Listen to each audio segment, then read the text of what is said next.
नमस्कार साथियों, आपके अपने YouTube channel Sanskrit by Brajesh Gautam पर मैं पुनः आपका बहुत बहुत स्वागत करता हूं, हार्दिक अभिनंदन करता हूं। साथियों, वर्तमान में हम संज्ञा प्रकरण का क्रमिक और सुव्यवस्थित अध्ययन कर रहे हैं और क्रमिक अध्ययन की श्रृंखला में हमने संज्ञा प्रकरण की पिछली 9 क्लास पढ़ी हैं और जो विगत 9वीं क्लास थी उसमें हमने संज्ञा प्रकरण का एक ऑनलाइन टेस्ट कंडक्ट किया था।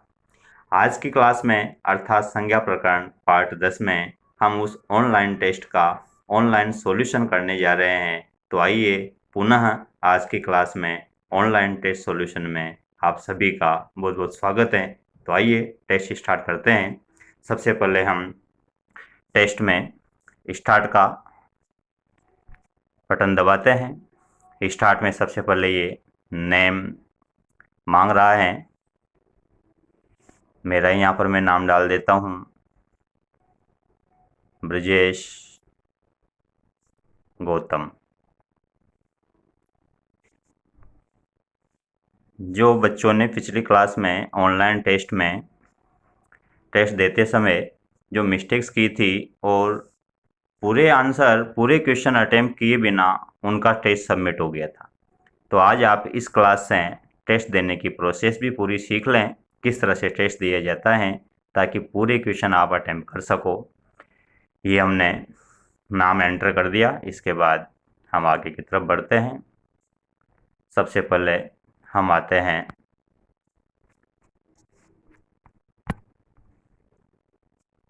Start quiz. ये अपनी क्विज स्टार्ट हो गई। अब ये फर्स्ट क्वेश्चन अपनी स्क्रीन पे आ गया। सबसे फर्स्ट क्वेश्चन जो अपने टेस्ट में था वो था संस्कृत वर्णमालायाम कति वर्णा सन्ति शंभु मते। इस क्वेश्चन का अर्थ ये हुआ कि शंभु के मत में संस्कृत वर्णमाला में कितने वर्ण होते हैं। ध्यान रहे, जब मैंने संज्ञा प्रकरण पार्ट 3 की क्लास ली थी उस समय एक पंक्ति थी कि त्रिषष्टि चतुष्षष्टि व वर्णा शंभुमते मताः। पाणिनीय शिक्षा की ये पंक्ति थी। उसमें स्पष्ट लिखा है शंभुमते। इस क्वेश्चन में केवल उस पंक्ति में रिक्त स्थान की पूर्ति हमें करनी है। यहाँ पर वर्णा भी लिखा हुआ है और शंभुमते भी लिखा हुआ है, सिर्फ आंसर देना है त्रिषष्टि चतुष्षष्टि व। पाणिनीय शिक्षा के अनुसार संस्कृत वर्णमाला में 63 या 64 वर्ण होते हैं, ऐसा हमने पढ़ा है। लेकिन चूंकि इस क्वेश्चन में ऐसा स्पष्ट नहीं दिया कि पाणिनीय शिक्षा या अनुसारम संस्कृत वर्णमालायाम कति वर्णा भवन्ति, लेकिन यहाँ पर एक शब्द दिया है शंभुमते। इसी शंभुमते शब्द से हमें पाणिनीय शिक्षा पर चले जाना है, क्योंकि पाणिनीय शिक्षा की उस पंक्ति में शंभुमते शब्द आता है। त्रिषष्टि चतुष्षष्टि व वर्णा शंभुमते मताः। तो इस क्वेश्चन का आंसर होगा 63 या 64। ये हमने 63 या 64 का आंसर मार्क कर दिया। अब आते हैं सेकंड क्वेश्चन की तरफ। सेकंड क्वेश्चन के लिए ये देखिए आप, अपना सेकंड क्वेश्चन है विसर्जनीयस्य आभ्यंतर प्रयत्न वर्तते। इसका अर्थ ये हुआ कि विसर्ग का आभ्यंतर प्रयत्न कौन सा है। लघु सिद्धांत कौमुदी में या सिद्धांत कौमुदी में विसर्जनीय या विसर्ग का स्पष्टतः कोई आभ्यंतर प्रयत्न दिया हुआ नहीं, लेकिन वहां पर स्पष्ट दिया हुआ है कि शल ऊष्माणाम, ऊष्म वर्णों का आभ्यंतर प्रयत्न, शल प्रत्यार में आने वाले वर्णों को ऊष्म वर्ण कहते हैं, और ईषद विवृतम ऊष्माणाम, ऊष्म वर्णों का आभ्यंतर प्रयत्न ईषद विवृत होता है। अब हम जानते हैं कि ऊष्म वर्ण है श श श ह, उनमें विसर्ग तो नहीं आता, लेकिन विसर्ग की जो ध्वनि है वह ह की ध्वनि के समान है। विसर्ग में भी ह की ध्वनि का ही उच्चारण होता है। तो जब ह का आभ्यंतर प्रयत्न ईषद विवृत होगा तो विसर्ग का आभ्यंतर प्रयत्न भी ईषद विवृत होगा। तो यहाँ पर हमारा आंसर हो जाएगा ईषद विवृत। इसको हमने मार्क कर दिया। अब हम थर्ड क्वेश्चन की तरफ बढ़ते हैं। ये थर्ड क्वेश्चन अपनी स्क्रीन पे आ गया। यम वर्णानाम उच्चारण स्थानम भवति। यम वर्णों का उच्चारण स्थान होता है। यम वर्णों के विषय में सिद्धांत कौमुदी में या लघु सिद्धांत कौमुदी में यद्यपि कोई उल्लेख नहीं किया गया है, तथापि पाणिनीय शिक्षा में यम वर्णों का उच्चारण स्थान स्पष्ट बताया गया है, और वहां पर कहा गया है कि यमानाम नासिका स्थानम उच्यते। यम वर्णों का उच्चारण स्थान होता है नासिका। तो इस प्रश्न का उचित उत्तर होगा नासिका। ये अपना थर्ड क्वेश्चन हो गया। अब हम फोर्थ क्वेश्चन की तरफ बढ़ते हैं। फोर्थ क्वेश्चन में देखिए आप, सिद्धांत कौमुद्याम कस्य आभ्यंतर प्रयत्नस्य उल्लेखः नास्ति। सिद्धांत कौमुदी में किस आभ्यंतर प्रयत्न का उल्लेख नहीं है। आभ्यंतर प्रयत्न का जब हमने टॉपिक पढ़ा था संज्ञा प्रकरण पार्ट 7, उसमें मैंने पाणिनीय शिक्षा, सिद्धांत कौमुदी और लघु सिद्धांत कौमुदी, इन तीनों के अनुसार आभ्यंतर प्रयत्नों की संख्या का तुलनात्मक अध्ययन प्रस्तुत किया था क्लास के प्रारंभ में। और उस समय मैंने बताया था आपको कि लघु सिद्धांत कौमुदी के अनुसार आभ्यंतर प्रयत्नों की संख्या 5 होती है, जबकि पाणिनीय शिक्षा और सिद्धांत कौमुदी के अनुसार आभ्यंतर प्रयत्नों की संख्या 4 होती है। अब जब इन दोनों के अनुसार संख्या 4 हैं, तो फिर एक आभ्यंतर प्रयत्न कौन सा है जिसका उल्लेख इन दोनों ने नहीं किया, जिसको इन दोनों ने मान्यता नहीं दी। तो ध्यान रहे, पाणिनीय शिक्षा में तो संवृत नामक आभ्यंतर प्रयत्न का उल्लेख नहीं है, और सिद्धांत कौमुदी में ईषद विवृत नामक आभ्यंतर प्रयत्न का उल्लेख नहीं। तो इस प्रश्न का उचित उत्तर होगा ईषद विवृत। तो ईषद विवृत पे हमने मार्क कर दिया। ये हमारा चौथा प्रश्न भी अटेम्प्ट हो गया। तो ध्यान रहे, सिद्धांत कौमुदी में ईषद विवृत आभ्यंतर प्रयत्न नहीं माना गया है। अब यहाँ पर एक बात और आपको ध्यान रखनी है कि जब सिद्धांत कौमुदी में ईषद विवृत आभ्यंतर प्रयत्न माना ही नहीं है, तो ईषद विवृत से संबंधित जो वर्ण है श श श, क्योंकि ईषद विवृतम ऊष्माणाम, ऊष्म वर्णों का आभ्यंतर प्रयत्न ईषद विवृत होता है, तो फिर ऊष्म वर्णों का आभ्यंतर प्रयत्न क्या होगा। तो ध्यान रहे, ऊष्म वर्णों का आभ्यंतर प्रयत्न सिद्धांत कौमुदी के अनुसार भट्टोजी दीक्षित ने विवृत ही माना है, अर्थात सभी स्वरों का आभ्यंतर प्रयत्न और ऊष्म वर्णों का आभ्यंतर प्रयत्न विवृत ही होगा। तो इसका उचित उत्तर होगा ईषद विवृत। ठीक है, अब आगे बढ़ते हैं पांचवें क्वेश्चन की तरफ। ये पांचवा क्वेश्चन था अपना, अनुनासिक व्यंजनानाम आभ्यंतर प्रयत्न अस्ति। अनुनासिक व्यंजनों से तात्पर्य है यमगणन। ये जो यमगणन अनुनासिक वर्ण है पांचों, क्योंकि व्यंजन दिया हुआ है यहाँ पर, अनुनासिक स्वर भी हो सकते हैं, लेकिन चूंकि यहाँ पर अनुनासिक व्यंजन दिया हुआ है तो अनुनासिक व्यंजनों का तात्पर्य है यमगणन। अब ये जो पंचमाक्षर हैं, ये उन 25 स्पर्श व्यंजनों में शामिल है, क्योंकि लघु सिद्धांत कौमुदी में या सिद्धांत कौमुदी में अनुनासिक वर्णों का तो कोई आभ्यंतर प्रयत्न दिया नहीं, सिर्फ क्वेश्चन को थोड़ा सा यहाँ पर घुमाया गया है, लेकिन बात वही, जो पांचों अनुनासिक वर्ण हैं यमगणन, ये सब स्पर्श में आते हैं, ये उन 25 स्पर्श वर्णों का हिस्सा ही, ये कोई अलग से नहीं है। और स्पर्श वर्णों का आभ्यंतर प्रयत्न तो स्पृष्ट होता है, स्पृष्टम प्रयत्नम स्पर्शानाम।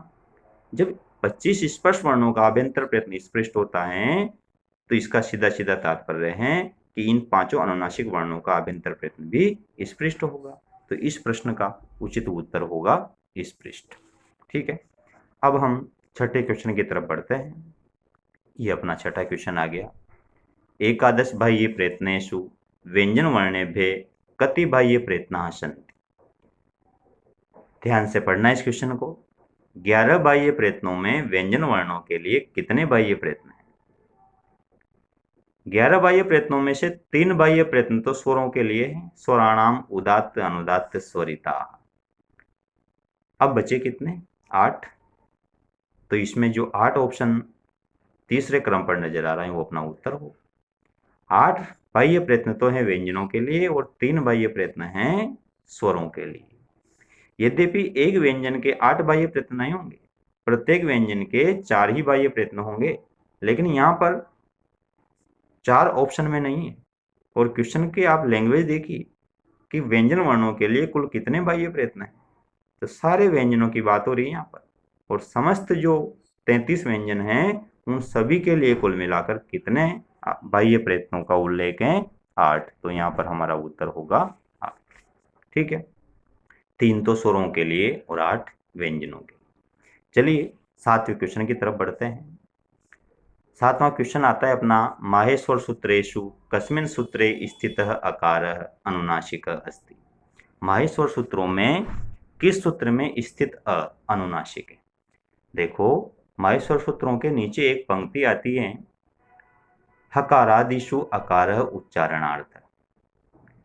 संज्ञा प्रकरण पार्ट 1 में मैंने इस पंक्ति का विस्तार से वर्णन किया था, विस्तार से इसका स्पष्ट किया था। उसमें लिखा था कि जब प्रत्येक व्यंजन मूल रूप से हलंत होता है तो माहेश्वर सूत्रों में प्रत्येक व्यंजन में अ क्यों दिया हुआ है, प्रत्येक व्यंजन के हलंत क्यों नहीं लगा हुआ? तो उसका उचित उत्तर था कि हकारादिषु अकार उच्चारणार्थम। ठीक है, प्रत्येक व्यंजन में स्थित अ उच्चारण के लिए है, ताकि उस व्यंजन का उस स्वर की सहायता से, अ की सहायता से उच्चारण किया जा सके। लेकिन जो छठा सूत्र था लण, उस लण सूत्र में जो अ है वह केवल उच्चारण के लिए नहीं अपितु उसकी इत संज्ञा होती है, क्योंकि स्पष्ट लिखा था वहां पर कि लण मध्य तू इत संज्ञक। लण सूत्र का मध्यवर्ती जो वर्ण है अ, वो इत संज्ञक है। लण मध्य तू इत संज्ञक। अब अ इत संज्ञक है और इत संज्ञा उसी की होती है जो अनुनासिक होता है। ध्यान रहे, किसी स्वर की यदि इत संज्ञा हो रही है तो वो उसी स्थिति में होगी जब वह स्वर अनुनासिक होगा। क्यों? क्योंकि उपदेशे अजनुनासिक इत सूत्र है। उपदेशे अजनुनासिक इत, अच अर्थात स्वर, उसी स्वर की इत संज्ञा होती है जो अनुनासिक होता है। और हम जानते हैं लण सूत्र के अ की इत संज्ञा होती है, इसका तात्पर्य है कि यह अनुनासिक है। देखो यहां भी प्रश्न थोड़ा सा घुमाया गया है। यहां आपसे सीधा सीधा नहीं पूछा कि किस सूत्र में स्थित अ इत संज्ञक होता है। ध्यान दीजिएगा, किस सूत्र में स्थित अ इत संज्ञक होता है। अगर ये प्रश्न होता तो आप निश्चित रूप से इसका तुरंत हल निकाल लेते और आंसर लगा देते लण, लण मध्य तो इत संज्ञक। लेकिन यहाँ पर प्रश्न घुमा दिया, किस सूत्र में स्थित अनुनासिक है। एक ही बात है, जो स्वर अनुनासिक होगा उसी की संज्ञा होगी, क्योंकि उपदेश से अजनुनासिक इत, उपदेश से अच अनुनासिक इत, जो स्वर अनुनासिक होगा उसी की संज्ञा होगी। तो यहाँ पर लण में अ की संज्ञा हो रही है, अर्थात ये अनुनासिक है, तो इसका उचित उत्तर होगा लण। ये 7वां क्वेश्चन हमारा अटेम्प्ट हो गया। अब हम 8वें क्वेश्चन की तरफ बढ़ते हैं। 8वां क्वेश्चन ये देखिए स्क्रीन पर, प्रत्याहारेषु आदि प्रत्याहार का जो 42 प्रत्याहार पाणिनीय व्याकरण में सामान्यतः बताए गए हैं, उन 42 प्रत्याहारों में से पहला प्रत्याहार कौन सा है? तो ध्यान रहे, प्रत्याहारों में पहला प्रत्याहार आता है अण, अई उण, ये पहला प्रत्याहार है। जो प्रत्याहार सबसे पहले प्रारंभ होगा और सबसे पहले समाप्त होगा वो प्रथम होगा। अण का प्रारंभ अ से हो रहा है और अच का प्रारंभ भी अ से हो रहा है और अक का प्रारंभ भी अ से हो रहा है। तो तीनों का जो प्रारंभ है वो तो एक ही वर्ण से हो रहा है, किंतु तीनों की समाप्ति भिन्न भिन्न जगह पर हो रही है। देखो अण की समाप्ति अई उण प्रथम सूत्र में ही हो जाती है, अच की समाप्ति चौथे सूत्र में होगी ए ओज पे, और अक की समाप्ति दूसरे सूत्र में होगी अई उण रील दृक पर। तो अण यहाँ उचित उत्तर होगा, क्योंकि अण में केवल एक ही माहेश्वर सूत्र लिया गया है अई उण। ठीक है, तो पहला प्रत्याहार हो गया अपना अण। अब हम 9वें प्रश्न की तरफ बढ़ते हैं। एतेषु कः प्रत्याहार न संभवति, इनमें से कौन सा प्रत्याहार संभव नहीं है? बड़ा अच्छा प्रश्न है, ध्यान से समझिएगा। कौन सा प्रत्याहार संभव नहीं है? देखो प्रत्याहार में प्रथम वर्ण से गणना प्रारंभ करते हैं और द्वितीय जो हलंत वर्ण दिख रहा है, जैसे जश में श हलंत है तो ज से गणना प्रारंभ करेंगे और श तक गिनेंगे। ज से पहला लेते हैं, पहला प्रत्याहार ज से गणना प्रारंभ करते हैं, झ भ घड़ दश जब गड़ दश। ठीक है, तो झ से जब से लेकर जब गड़ दश तक बन जाएगा, ये तो संभव है। दूसरा प्रत्याहार चेक करते हैं चर, ख प छ ट त चट तऊ, चट तऊ यहां से स्टार्ट होगा इस च से। 11वां जो सूत्र है ख प छ ट त चट त, उसके बीच में से ये प्रत्याहार प्रारंभ हो रहा है च, चट त, च से प्रारंभ हुआ, चट त क प श श शर, तो श श शर र पे रुकना है अपने को, तो च से प्रारंभ करेंगे और क प को पार करते हुए श श शर वहां पर जाकर रुक जाएंगे, तो ये प्रत्याहार बन जाएगा। इसका मतलब चर प्रत्याहार भी संभव है। तीसरा है खश प्रत्याहार, खश अर्थात ख से प्रारंभ करना है अपने को, ख ख प छ ट तक 11वें सूत्र में आएगा। अब ख प छ ट त से हम गिनना प्रारंभ करेंगे और वहां तक चलेंगे जहां तक अपने को हलंत श नहीं मिल जाता किसी सूत्र के लास्ट में। तो ख प छ ट थ च ट त व क प ए श श शर हल, इसमें कहीं भी हलंत श नहीं मिला अपने को। श श शर में श है लेकिन वो तो प्रारंभ में पूरा है, हमें तो अंतिम श चाहिए जो किसी सूत्र के लास्ट में हो। इसलिए ये प्रत्यार संभव नहीं, क्योंकि श हलंत श मिलता तो है, लेकिन ये मिलेगा जबगड़दश में, और जबगड़दश जो सूत्र हैं वो तो ख प छ ट त से पहले आ जाता है। ख गड़दश जबगड़दश, ख प छ ट त छ ट त क प ए स स स र, 10वां सूत्र है वो तो ख जो प्रारंभ हो रहा है ख प छ ट त छ ट त, ये तो 11वां है, और जहां पे अपने को समाप्त करनी है श पर, वो 10वां सूत्र है जबगड़दश। तो 11वें से 10वें की तरफ तो नहीं बढ़ सकते हम, 11वें से 12वें की तरफ जा सकते हैं, उल्टा तो नहीं चलेगा प्रत्यार। समझना फिर आप, ख मिलेगा ख प छ ट त छ ट त अर्थात 11वें सूत्र में, और श मिलेगा 10वें सूत्र में जबगड़दश। तो 11वें से 10वें की तरफ प्रत्यार नहीं जाएगा, प्रत्यार चलेगा 11वें से 12वें की तरफ, तो ये खश प्रत्यार संभव नहीं। उक को भी चेक कर लेते हैं। अई उण रीलरिक, अई उण ऊ से प्रारंभ होगा, उण न छूटेगा, और रीलरिक क पे रुक जाएंगे, तो ये प्रत्यार तो संभव है। तो इस प्रश्न का उचित उत्तर होगा खश। ठीक है, अब हम 10वें प्रश्न की तरफ बढ़ते हैं। हमारा 10वां प्रश्न देखिए, यादये वर्णा कति संति पाणिनीय शिक्षा अनुसार। पाणिनीय शिक्षा के अनुसार यादि वर्ण कितने होते हैं? तो देखो, पाणिनीय शिक्षा में जो वर्णों का एक पद्य है उसमें स्पष्ट लिखा है, यादये अष्टौ स्मृता, यादि वर्ण कितने होते हैं? 8। ठीक है, ये पंक्ति तो वहां पर स्पष्ट दी हुई है कि 63 या 64 वर्णों में से यादि वर्ण 8 दिए हुए हैं। अब अष्टौ स्मृता 8 कौन कौन से हैं? तो ध्यान रहे, यादि 8 वर्णों में चारों तो अंतस्थ वर्ण आते हैं, ये वरल, और चारों ऊष्म वर्ण आते हैं, श श श। इन ऊष्म और अंतस्थ दोनों को मिलाकर के पाणिनीय शिक्षा में कहा गया है यादि। तो यहाँ पर इसका उचित उत्तर होगा 8। ये 10वां सूत्र, 10वां प्रश्न अपना कंप्लीट हुआ। अब हम 11वें प्रश्न की तरफ बढ़ते हैं। 11वां प्रश्न बिल्कुल सरल प्रश्न है। पाणिनेः मातृ नाम किम? पाणिनेः मातृ नाम आसीत्, पाणिनि की माँ का नाम था।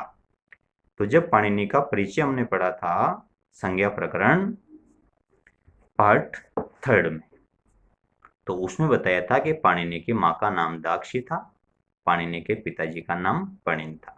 तो इसका उचित उत्तर तो दाक्षी है, लेकिन और भी देख लेते हैं जो ऑप्शन इसमें दिए हुए हैं दूसरे, उनका संबंध किससे है। दूसरा जो ऑप्शन है गौणिका, ये पतंजलि की माँ का नाम था। जो विद्योत्तमा है ये कालिदास की पत्नी का नाम था, और जो मैत्रेयी यहाँ पर दिया हुआ है, ये मैत्रेयी एक विदुषी थी जो याज्ञवल्क्य की पत्नी थी। तो यहाँ पर हमारा उत्तर होगा दाक्षी। अब हम 12वें प्रश्न की तरफ बढ़ते हैं। हमारा 12वां प्रश्न देखिए, शल वर्णानां बाह्य प्रयत्न अस्ति। शल वर्णों के बाह्य प्रयत्न है। शल वर्ण बाह्य प्रयत्नों के टॉपिक में ऐसा कोई उल्लेख नहीं था कि शल वर्णों का बाह्य प्रयत्न क्या होगा। तो ध्यान रहे, प्रश्नों को थोड़ा सा यहाँ पर इस क्विज में, इस टेस्ट में प्रश्नों को थोड़ा सा घुमाया गया है, लैंग्वेज चेंज की गई है, और आपकी जो विश्लेषणात्मक बुद्धि है, जो आपका एनालिटिक माइंड है, उसकी परीक्षा लेने का यहाँ पर प्रयास किया गया है कि आप चीज़ों को कंठस्थ करते हैं या फिर उनको विश्लेषित करने की क्षमता भी रखते हैं। शल वर्णों का बाह्य प्रयत्न कौन सा है? शल का मतलब श अर्थात ऊष्म। अब ऊष्म वर्णों का बाह्य प्रयत्न क्या होगा? महाप्राण, घोष, अल्पप्राण या फिर सर्वे, चारों ही, तीनों ही। देखिए, शल श ये ऊष्म वर्ण है, और ये चारों वर्ण आते हैं महाप्राण के अंतर्गत। क्यों? क्योंकि महाप्राण की जो पंक्ति है उसमें लिखा है, वर्गाणाम द्वितीय चतुर्थो शलश्च महाप्राणा, खरो विवारा श्वासा आघोषा हसो संवारा नादा घोषा। उसमें तो इसका कोई उल्लेख नहीं, लेकिन अल्पप्राण और महाप्राण का जो नियम है उसमें इसका स्पष्ट उल्लेख है कि वर्गाणाम द्वितीय चतुर्थो शलश्च महाप्राणा, शल प्रत्यार में आने वर्णों को महाप्राण कहा है। तो इसका उचित उत्तर होगा महाप्राण। ठीक है, अब हम 13वें प्रश्न की तरफ बढ़ते हैं। 13वां प्रश्न अपना देखिए आप, नृतावसाने शिव कतिवारम डक्काम ननाद। नृतावसाने, नृत्य के अवसान पर, नृत्य के अवसान पर, तांडव नृत्य की समाप्ति पर शिव ने कितनी बार डमरू बजाया। ढक्का अर्थात डमरू, ननाद मतलब बजाया। तो इसका एक पद्य आता है, ये पद्य हमने प्रारंभ में पढ़ा था संज्ञा प्रकरण पार्ट 1 की क्लास में, और उसमें माहेश्वर सूत्रों के बारे में जब पढ़ा था कि पाणिनि को माहेश्वर सूत्रों की प्राप्ति कहाँ से हुई, उस समय एक प्रासंगिक पद्य का मैंने उल्लेख किया था, नोट भी करवाया था। नृत्तावसाने नटराजिराजो ननाद ढक्काम नव पंचवारम। स्पष्ट वहां पर लिखा हुआ था नव पंचवारम। नृत्तावसाने, नृत्य की समाप्ति पर नटराज राजो, नटराज, मैंने नटराज की जगह यहाँ पर शिव शब्द का प्रयोग किया। ननाद ढक्काम नव पंचवारम, नव पंचवार, 9 और 5 बार अर्थात 14 बार। तो इसका उचित आंसर होगा नव पंचवारम। ये जो प्रश्न है ये केवल रिक्त स्थान की पूर्ति वाला प्रश्न है। बस आपको पंक्ति याद है तो आप आसानी से इसका प्रश्न सही कर सकते हो, इसका उत्तर सही लगा सकते हो। अब हम बढ़ते हैं 14वें प्रश्न की तरफ। हमारा 14वां प्रश्न देखो आप, उच्चारण स्थानानि कति सन्ति। उच्चारण स्थान कितने होते हैं। तो इस संबंध में तो कोई मतभेद ही नहीं है, सीधा सीधा प्रश्न आया। किसी ग्रंथ का, किसी रचयिता का, किसी विद्वान का, किसी आचार्य का इस प्रश्न में कोई उल्लेख नहीं है। तो मैंने आपसे जब उच्चारण स्थान पढ़ाए थे उस समय स्पष्ट कहा था कि पाणिनि शिक्षा में लिखा है अष्टौ स्थानानि। उच्चारण स्थान कितने होते हैं? 8।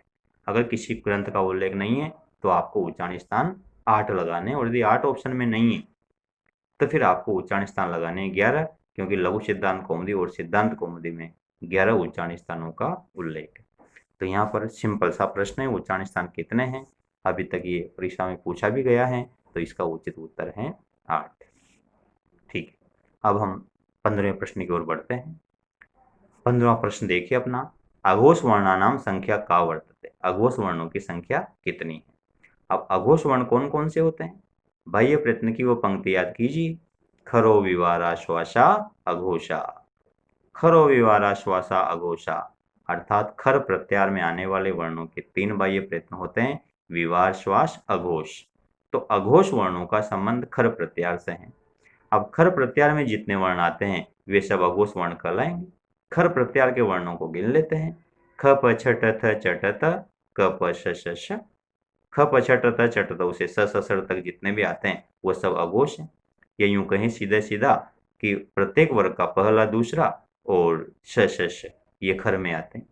तो पहला दूसरा, एक वर्ण में से 2 लिए, एक वर्ग में से 2 लिए, तो 5 वर्ग में से 10, और श श श 10 और 3 13। तो इसका उचित उत्तर होगा 13। ये हमने 13 जो आंसर है उसको मार्क कर दिया।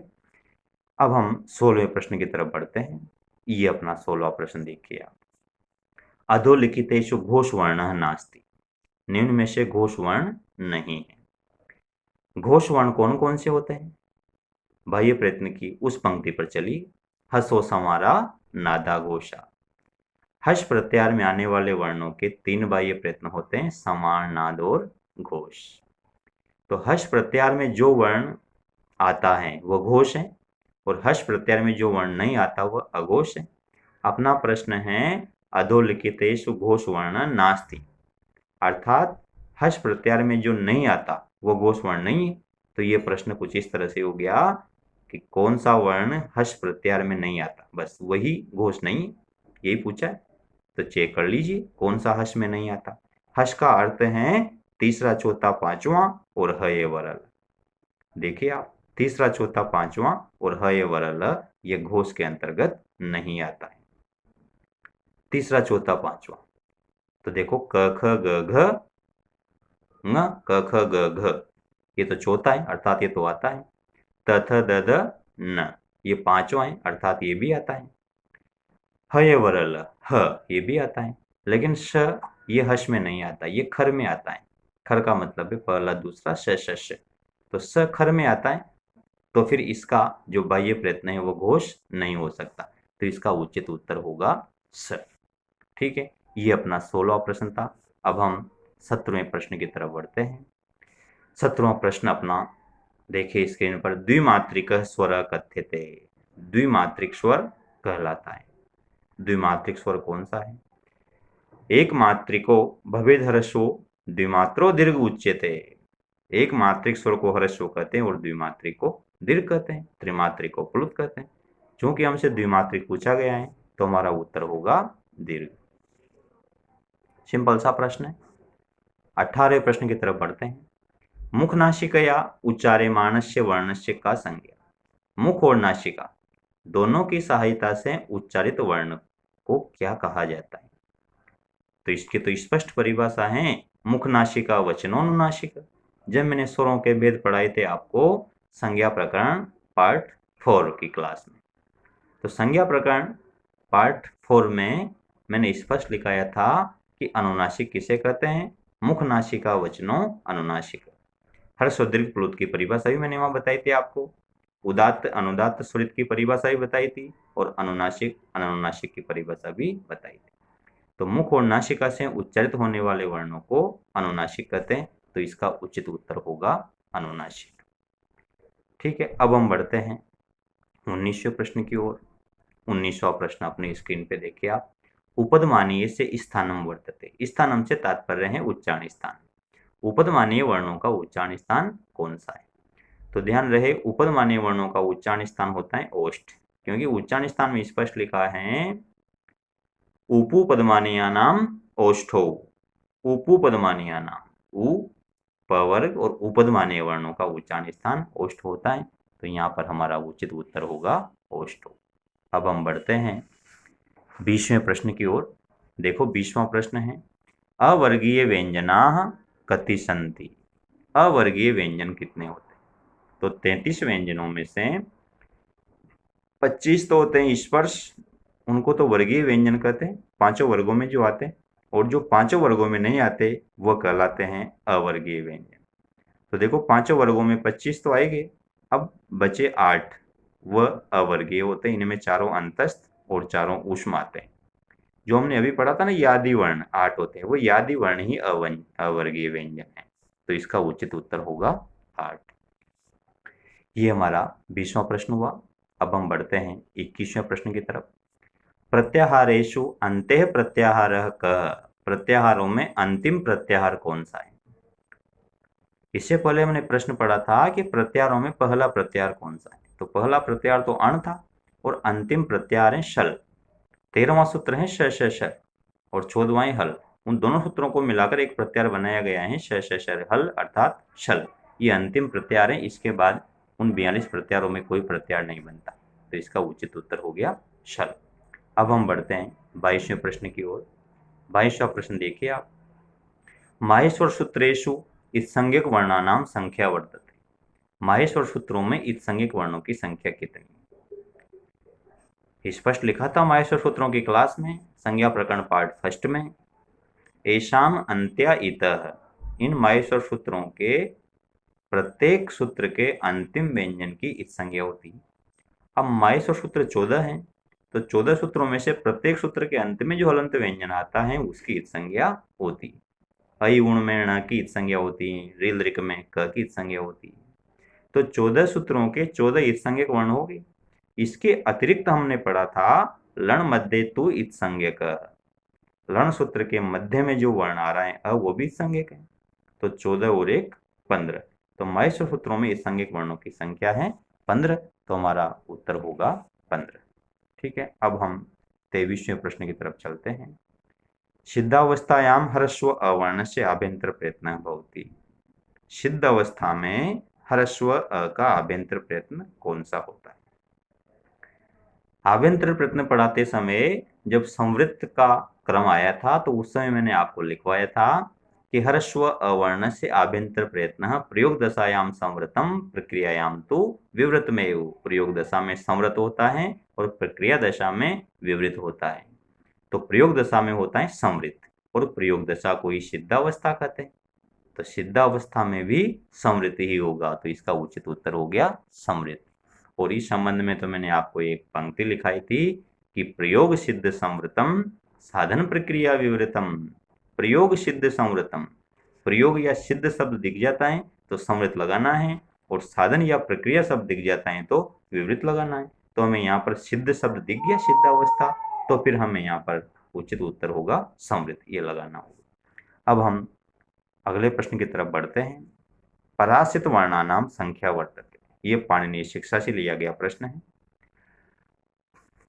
कपौ चापी पराश्रितो, पाणिनीय शिक्षा में स्पष्ट लिखा है कपौ चापी पराश्रितो।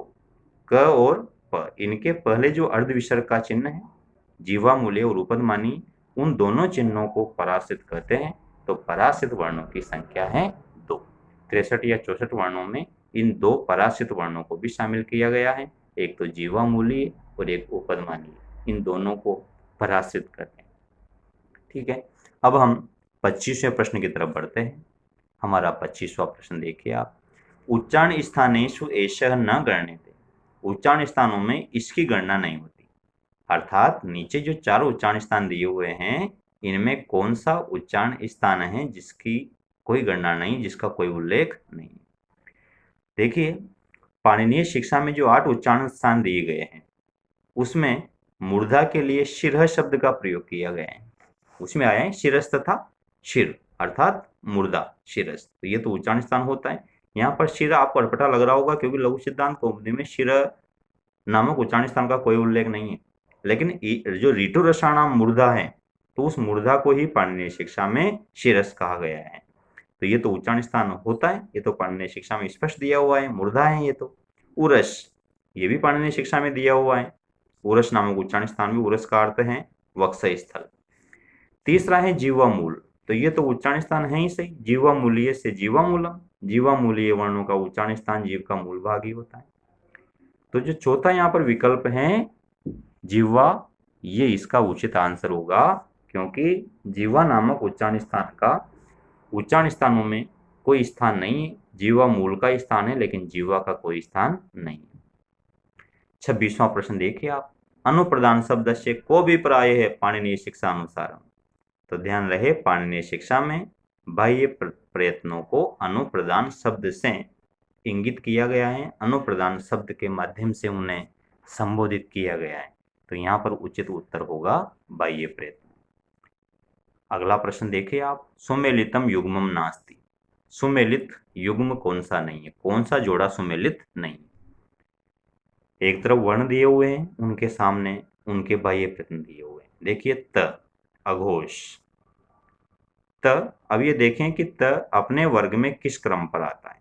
तो देखो, त प्रथमाक्षर है, तथ ददन त प्रथमाक्षर है, और पहला दूसरा वर्ण खर प्रत्यार में आता है। तो त का संबंध खर से है, और खर के विषय में कहा है कि खरो विवारा श्वासा अघोषा। तो त का बाह्य प्रयत्न अघोष होता है, क्योंकि त खर में आता है और खर का बाह्य प्रयत्न अघोष है। ये तो सही है जोड़ा। कौन सा सुमेलित नहीं है, ये बताया गया है। दूसरे जोड़े पे विचार करते हैं। म, संवार, म पंचमाक्षर है, और तीसरा चौथा पांचवा हस में आता है। हस में लिखा हुआ है हसो संवारा नादा घोषा, हसो संवारा नादा घोषा। तो हस का संबंध संवार से है, म हस में आता है, इसका अर्थ है कि म का बाह्य प्रयत्न संवार सही। तीसरे पर विचार करते हैं। ह विवार, ह आता है हस प्रत्यार में, हस प्रत्यार का प्रारंभ ही ह से होता है, और हस के विषय में कहा है कि हसो संवारा नादा घोषा। इसमें कहीं विवार नहीं आ रहा, विवार का संबंध तो खर से है, खरो विवारा श्वासा अघोषा, और ह खर में नहीं आता, ह तो हस में आता है। इसलिए ये युग्म यहाँ पर सुमेलित नहीं है, ये जोड़ा गलत है। तो इसका उचित उत्तर होगा ह। चौथे को भी चेक कर लेते हैं। स महाप्राण है, स उष्म है, स है, और उष्म का बाह्य प्रयत्न तो महाप्राण होता ही। द्वितीय चतुर्थो शलश्च महाप्राण, शल प्रत्यार में आता है। अब हम 28वें प्रश्न की तरफ बढ़ते हैं। अंतस्थानाम बाह्य प्रयत्न वर्तते, अंतस्थ वर्णों का बाह्य प्रयत्न है। अब यहाँ भी प्रश्न को घुमा दिया गया। अल्प प्राण के विषय में कहा था कि वर्गाणाम प्रथम तृतीय पंचमा यणश्च अल्प प्राणा, वर्ग का पहला तीसरा पांचवा और यण प्रत्यार में आने वाले वर्णों को अल्प प्राण कहा गया है, यण वर्णों को। और अंतस्थ ही यण है, क्योंकि यण में 4 वर्ण आते हैं, ये वर्ण चारों अंतस्थ हैं, तो इनका बाह्य प्रयत्न होगा अल्प प्राण। लेकिन यहाँ पर अल्प प्राण ऑप्शन में दिया हुआ नहीं। देखो आप, अब इस प्रश्न का हम उत्तर कैसे ढूंढेंगे। अंतस्थों का जो अल्प प्राण है चौथा बाह्य प्रयत्न, वो तो है ही नहीं। इसका मतलब है कि या तो विवार श्वास अघोष में से एक होगा, या फिर संवार नाद घोष में से एक होगा। महाप्राण तो है ही नहीं, अंतस्थों का महाप्राण नहीं होता, महाप्राण तो उष्ण वर्णों का होता है। तो चौथा ऑप्शन तो हटा देते हैं। अब अंतस्थ वर्ण खर में आते हैं कि हश में आते हैं, ये चेक करते हैं। खर का मतलब है पहला दूसरा श, इसमें अंतस्थ नहीं आते। और हश का मतलब है तीसरा चौथा पांचवा ह ये वरल, ह ये वरल, ह ये वरल, ये वरल अंतस्थ आ गए हश में। तो ये सिद्ध हो गया कि अंतस्थ वर्णों का संबंध हस प्रत्यार से। तो हस वाली चौपाई बोल लेंगे, मैंने बताया था आपको बाह्य प्रयत्न की क्लास में, संज्ञा प्रकरण पार्ट 8 में। उसमें जो हस की चौपाई थी वो थी हसो संवारा नादा घोषा, संवारनाद घोष। तो हस प्रत्यार का जो बाह्य प्रयत्न है संवारनाद घोष, उसमें से जो मिल रहा है वो जाएगा अपना आंसर, संवारनाद घोष नाद, बिल्कुल मिल गया अपने को। तो अंतस्थों का बाह्य प्रयत्न हो गया नाद। अब हम 29वें प्रश्न की तरफ बढ़ते हैं। 29वां प्रश्न है ईचु यशा नाम। अब आगे रिक्त स्थान दिया हुआ, एक स्थान की पूर्ति करनी है। तो बिल्कुल सिंपल प्रश्न है, ईचु यशा नाम तालु, उच्चारण स्थानों में पढ़ा है, तो इसका उचित उत्तर होगा तालु। बिल्कुल सरल प्रश्न है। 30वां प्रश्न है शिव सूत्रेषु हकारादिषु अकार किमर्थम। शिव सूत्रों में अर्थात माहेश्वर सूत्रों में हकारादि व्यंजन वर्णों में जो अकार आता है, प्रत्येक व्यंजन में जो अ है वह किस लिए है। तो आंसर होगा उच्चारणार्थम, ताकि उन व्यंजनों का हम उच्चारण कर सके। ध्यान रहे व्यंजन अपने आप में सदैव हलंती रहते हैं, उनमें स्वर नहीं होता। लेकिन ह वरट लण यमंगणनम, इन माहेश्वर सूत्रों में से प्रत्येक सूत्र में जो व्यंजन है, पांचवें सूत्र से लेकर के आगे, उनमें जो अ है वह केवल उच्चारण के लिए, ताकि उस अ की सहायता से, स्वर की सहायता से हम उन व्यंजनों का उच्चारण कर सके। स्पष्ट लिखा भी हकारादिषु अकार उच्चारणार्थम, तो इसका उचित उत्तर होगा उच्चारणार्थम। ये सारे प्रश्न संज्ञा प्रकरण पार्ट 1 की क्लास में से हैं। अब हम 31वें प्रश्न की तरफ बढ़ते हैं। वर्ण भेद दृष्टिया अशुद्धम युग्मम वर्ण वर्तते। वर्ण भेदों की दृष्टि से अशुद्ध युग्म है। यह प्रश्न संज्ञा प्रकरण पार्ट 4 की क्लास से संबंधित है। किस वर्ण के कितने भेद होते हैं, कौन सा जोड़ा गलत है। अत के भेद 6 ही, क्योंकि अत का मतलब केवल हरस्व अ होगा, हरस्व के 6 भेद होते हैं। लृत के भेद है 12, क्योंकि लृत का अर्थ है हरस्व लृ और हरस्व री दोनों आएंगे, क्योंकि री लृ वर्ण यो मिथ्या सावर्ण्यम वाच्यम, री और लृ वर्ण परस्पर सवर्ण होते हैं। तो हरस्व लृ के साथ हरस्व री भी आएगा, दोनों मिलकर हो जाएंगे 12। ये भी सही है। ये के 2 भेद, ये व लो इति द्विधा, ये व ल के 2 भेद होते हैं, अनुनासिक और अननुनासिक, तो ये भी सही है। ये के 18, ये गलत है, क्योंकि एचाम द्वादश भेदा, एच वर्णों के तो 12 भेद होते हैं, क्योंकि एच वर्णों में हर्स्व का अभाव रहता है, तो हर्स्व के 6 कम हो जाएंगे, तो इसके 12 भेद होते हैं। यहाँ पर 18 दिया हुआ है, इसलिए ये ऑप्शन अशुद्ध है। यही पूछा था कि कौन सा अशुद्ध युग्म है। 32वां प्रश्न देखिए, किस स्वर में दीर्घ का अभाव होता है। तो ध्यान रहे लृ में दीर्घ का अभाव होता है, लृ का दीर्घ नहीं होता। लृ में हर्ष होता है और प्लुत होता है, लृ और लृ, लेकिन इसका दीर्घ नहीं होता। तो ये हमारा उत्तर हुआ लृका, लृकारे दीर्घाभाव। 33वां प्रश्न है प्रत्याहार पद से अर्थ का। प्रत्याहार पद का क्या अर्थ है। ये प्रश्न संज्ञा प्रकरण पार्ट 5 की क्लास में से है। प्रत्याहार का शाब्दिक अर्थ मैंने बताया था संक्षिप्तीकरण, और इस शब्द की व्युत्पत्ति में भी लिखा है प्रत्याहरियन्ते संक्षिप्यन्ते व वर्णा अनेन स प्रत्याहार, जिसके द्वारा वर्णों का संक्षिप्तीकरण किया जाता है वो प्रत्याहार कहलाता है। तो इसका उचित उत्तर है संक्षिप्तीकरण। 34वां प्रश्न है कखाभ्याम प्राक अर्ध विसर्ग सदृश वर्ण कथ्यते। क और ख से पूर्व जो अर्ध विसर्ग जैसा वर्ण आता है उसे क्या कहते हैं। तो ध्यान रहे वो जो अर्ध विसर्ग का चिन्ह है, यदि वह क और ख से पूर्व आता है तो जीवामूल्य कहलाता है, किंतु यदि प और फ से पूर्व आता है तो उपदमानीय कहलाता है। यहाँ क और ख से पूर्व पूछा गया है, तो हमारा उचित उत्तर होगा जीवामूल्य। 35वां प्रश्न देखिए आप, कुचुटु तुपु वर्णानाम का संज्ञा। स्पष्ट है, कुचुटु तुपु एते उदित, कुचुटु तुपु को उदित कहा गया है। हालांकि ये स्पर्श भी, कु का मतलब क वर्ग, चू का मतलब च वर्ग, टू का मतलब ट वर्ग, तू का मतलब त वर्ग, पू का मतलब प वर्ग, प प ब ब म, इस तरह से। तो ये 25 वर्ण हैं, इनको स्पर्श भी कहते हैं, इनको उदित भी कहते हैं। यदि उ लग के आता है तो उदित, और उ लग के नहीं आता है तो फिर स्पर्श है। चूंकि यहाँ पर उ लग कर आया है, इसलिए इसका उचित उत्तर होगा उदित। अब 36वां प्रश्न देखिए आप। यत्न गतिविध, यत्न कितने प्रकार के होते हैं? यत्न का अर्थ है प्रयत्न, तो यत्नो द्विधा, यत्न दो प्रकार के होते हैं, आभ्यंतर प्रयत्न और बाह्य प्रयत्न। तो इसका उचित उत्तर होगा 36वां प्रश्न देखो आप। द्विरुक्त वर्ण अस्ति माहेश्वर सूत्रेषु, माहेश्वर सूत्रों में द्विरुक्त वर्ण कौन सा है, अर्थात वह वर्ण जो दो बार आया है माहेश्वर सूत्रों में, तो वो वर्ण है ह। क्योंकि ह का उल्लेख हयव्रत सूत्र में भी है, और जो अंतिम सूत्र है हल उसमें भी है। 5वां सूत्र है हयव्रत, 14वां सूत्र है हल, तो 5वें में भी मिलता है ये और 14वें में मिलता है। दो बार इसका उपदेश हुआ है, दो बार इसका उल्लेख हुआ है, दो बार उक्त हुआ है ये, इसलिए इसको द्विरुक्त कहते हैं। इसका उचित उत्तर होगा ह। 38वां प्रश्न देखिए। हर्ष वर्णानाम बाह्य प्रयत्न नास्ति, हर्ष वर्णों का बाह्य प्रयत्न नहीं है। हर्षो समारा नादा घोषा, हर्ष के बाह्य प्रयत्न कौन से होते हैं? समार नाद घोष, ठीक है, तो श्वास नहीं।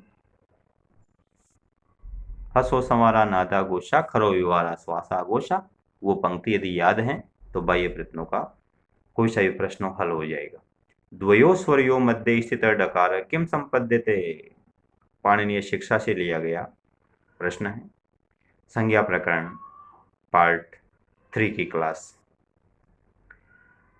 पार्ट 3 में हमने पाणिनीय शिक्षा के अनुसार संस्कृत वर्णमाला का विश्लेषण पढ़ा था, और उस समय एक वर्ण आया था द्विस्पृष्ट।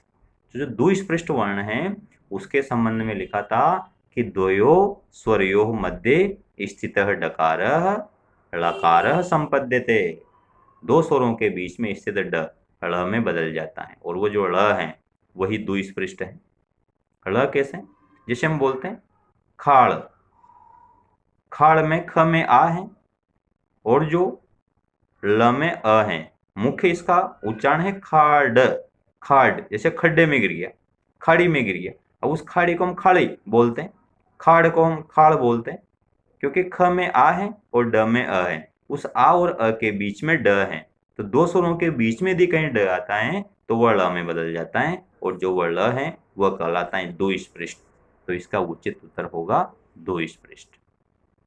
40वां प्रश्न देखिए आप। दंतोष्ठे वर्ण अस्ति, वह वर्ण जिसका उच्चारण दंत और ओष्ठ से होता है, तो सिंपल सा उत्तर होगा इसका वकार से दंतोष्ठम, व का उच्चारण स्थान है दंतोष्ठ। 41वां प्रश्न देखो। खय प्रत्याहारे वर्णानाम संख्या का, खय प्रत्याहार में कितने वर्ण आते हैं? खय ख प छ ठ त से शुरू होगा और क प य तक जाएगा, तो ख से शुरू कर लो और क प य तक चल जाओ, जितना आना होगा आ जाएगा। गिन लेते हैं। ख फ छ ठ थ च ट त क प, बस 10 वर्ण आएंगे इसमें, तो ये 10 वर्ण इसका आंसर हो गया। 42वां प्रश्न देखो। रकारस्य आश्यम वर्तते, आश्यम शब्द पे ध्यान देना, इससे कन्फ्यूज होने की आवश्यकता नहीं। आश्य का अर्थ है उच्चारण स्थान, र का उच्चारण स्थान क्या है? तो ऋतु रसाणाम मूर्धा, तो र का उच्चारण स्थान है मूर्धा, तीसरा इसका आंसर होगा। 43वां प्रश्न देखिए आप। एतेषु कंठे वर्ण नास्ति, इनमें से कंठे वर्ण नहीं है। कंठे वर्णों की क्या परिभाषा है? अकुह विसर्जनीयानाम कंठ, अ और कु अर्थ, कु का अर्थ है क वर्ग, क ख ग, ये भी कंठे हैं। अकु ह भी कंठे हैं। श कंठे नहीं है, क्योंकि श तो मूर्धन्य है, ऋतु रसाणाम मूर्धा, तो इसका उचित उत्तर होगा श। 44वां प्रश्न देखिए आप। यम वर्णानाम संख्या अस्ति, यम वर्ण कितने हैं? तो यम वर्णों की संख्या 4 है। इसमें 4 उदाहरण भी लिए थे हमने, पलिक्कनी, चखनतु, अग्नि, घनंती और कुम खुम गुम घुम, ये 4 भी यम वर्ण होते हैं। तो यम वर्णों की संख्या पाणिनीय शिक्षा में 4 बताई गई है। कौन कौन से हैं, क्या इनकी परिभाषा है, ये हमने जो संज्ञा प्रकरण पार्ट 3 की क्लास थी उसमें विस्तार पूर्वक समझा है। 45वां प्रश्न आता है। षड वेदांगेषु प्रधानम वेदांगम किम, देखो व्याकरण को एक वेदांग माना गया है और वेदांगों की संख्या 6 है। उन 6 वेदांगों में से व्याकरण भी अपना एक वेदांग है, और ध्यान रहे उन 6 वेदांगों में व्याकरण को प्रधान वेदांग की संज्ञा दी गई है। वेदांगों में प्रधान है व्याकरण, स्पष्ट लिखा है महाभाष्य में। प्रधानम च षट्सु अंगेषु व्याकरणम, षट्सु अंगेषु, 6 वेदांगों में व्याकरणम प्रधानम, व्याकरण प्रधान है, तो इसका उचित उत्तर होगा व्याकरण।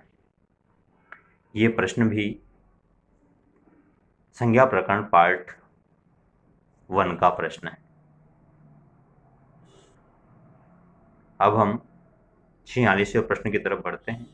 अचाम बाह्य प्रयत्न नास्ति, स्वरों का बाह्य प्रयत्न नहीं। स्वर के 3 बाह्य प्रयत्न होते हैं, उदात्त, अनुदात्त, स्वरित। तो संवार नहीं, ये तो व्यंजनों से संबंधित है। 46वां प्रश्न है, ओदोतो उच्चारण स्थानम वर्तते, ओ और औ इन दोनों वर्णों का उच्चारण स्थान क्या होगा? तो ध्यान रहे, ओदोतो कंठोष्ठम, ओ औ इनका उच्चारण स्थान होता है कंठोष्ठ। इसके बाद 48वां प्रश्न देखो, अब अण प्रत्यारे वर्णा आयांति, अण प्रत्यार में कौन कौन से वर्ण आते हैं? तो देखो, अण प्रत्यार में तो पहले वाला अण लिया गया है और इण प्रत्यार में बाद वाला अण लिया गया है। तो अण प्रत्यार तो अ गुण, बस यहीं पर खत्म हो जाता है। जो तीसरा विकल्प है ना, ये भी अण प्रत्यार से बन जाएगा, क्योंकि अ से अण तक गिनेंगे तो लण सूत्र वाला अण लेंगे तो तीसरा वाला विकल्प सही माना जाएगा। अ गुण रील रे ओंग ए उच ह वरट लण। अंतिम हितसंज्ञक वर्णों को छोड़ते हुए आगे बढ़ेंगे तो पहला भी सही है, तीसरा भी सही है। अगर यदि हमने ण अ गुण वाला लिया तो पहला सही है, और लण वाला ण लिया तो फिर तीसरा विकल्प सही है। लेकिन ध्यान रहे, अण में हमेशा पहले वाला ण लिया जाता है, बाद वाला ण नहीं लिया जाता। स्पष्ट लिखा था मैंने, परेण एव इणग्रहा सर्वे पूर्वेण एव अणग्रहा मता। अण प्रत्यार में तो पहले वाला ण लेते हैं और इण प्रत्यार में बाद वाला ण लेते हैं। चूंकि हम अण प्रत्यार की बात कर रहे हैं तो पहले वाला ण लेंगे, इसका उचित उत्तर होगा प्रथम विकल्प। हमारा 49वां प्रश्न है, उष्म वर्णा कति सन्ति, उष्म वर्ण कितने होते हैं? तो ध्यान रहे, उष्म वर्ण 4 है, श श श है। सरल प्रश्न है। अंतिम प्रश्न है अपना, यण वर्णा भवन्ति, यण वर्ण होते हैं। यण का अर्थ है ये वरल, हय वरट लण, तो ये वरल। अब अर्थात अंतस्थ की बात है, यण को अंतस्थ भी कहते हैं। अंतस्थ वर्ण अल्पप्राण होते हैं, बिल्कुल सही है। वर्गाणाम प्रथम तृतीय पंचमा यणश्च अल्प प्राण, सही है। तो क्या यण वर्ण नाद भी होते हैं? ये वरल यदि हर्ष में आते हैं तो नाद होंगे, हर्षोषम वाला नादा घोषा। अब हर्ष में आते हैं क्या? हर्ष का अर्थ तीसरा चौथा पांचवा, ह ये वरल, ह ये वरल आते हैं हर्ष में ही, तो इनका चौथा वाह्य प्रयत्न, सॉरी इनका वाह्य प्रयत्न नाद होता है, सही है। भी अल्प्राणा नादाश्च, अल्प्राण भी होता है, नाद भी होता है, सही है। अल्प्राण है ही सही, क्योंकि अंतस्थ है, और नाद होता ही क्योंकि ये वरल का नाद है, हा ये वरल का। तो तीसरा विकल्प सही है। अब चौथे को भी चेक कर लेते हैं। अल्प्राणा नादा अघोषाश्च, अल्प्राण नाद और अघोष, अघोष होते हैं क्या? अघोष का संबंध तो खर से है, खरो विवारा श्वासा अघोषा, और ये वरल खर में नहीं आते तो हर्ष में आते हैं, इसलिए चौथा विकल्प सही नहीं है, अघोष नहीं होगा इसका। तो तीसरा विकल्प सही है, अल्प प्राण और नाद। तो मित्रों, ये आज हमने ऑनलाइन टेस्ट सॉल्यूशन किया है, और इसमें प्रत्येक प्रश्न का सही उत्तर बताने के साथ साथ हमने उसके विभिन्न पक्षों को भी समझा है, कारण सहित बताया है, उसका क्या आधार है, कहाँ उल्लेख है, इन सब बातों का हमने यहाँ पर विस्तार पूर्वक स्पष्टीकरण किया है। जहाँ तक मैं समझता हूँ, इसमें आपकी समस्त संदेह और शंकाएं दूर हो गई होगी, और एक टेस्ट देने की जो प्रक्रिया है वो भी आपके समझ में आ गई होगी। कुछ बच्चों के टेस्ट देने में भी समस्या आई थी बीच में, इधर जो राइट साइड में राइट मार्क का जो चलता है संकेत, उसको बीच में ही किसी ने अगर मार्क कर दिया तो वो बीच में ही सबमिट हो गया था। तो ध्यान रहे, क्वेश्चन पेपर को ढंग से आप अटेम्प्ट करें, पूरा करें। अंत में सबमिट का ऑप्शन आता है, अब सबमिट का ऑप्शन आएगा आपके नीचे, उसको सबमिट करना है आपको, ठीक है। अब अगली जो क्लास होगी अपनी संज्ञा प्रकरण पार्ट 11, उसमें हम संज्ञा प्रकरण के 14 सूत्रों में से प्रत्येक सूत्र पढ़ेंगे।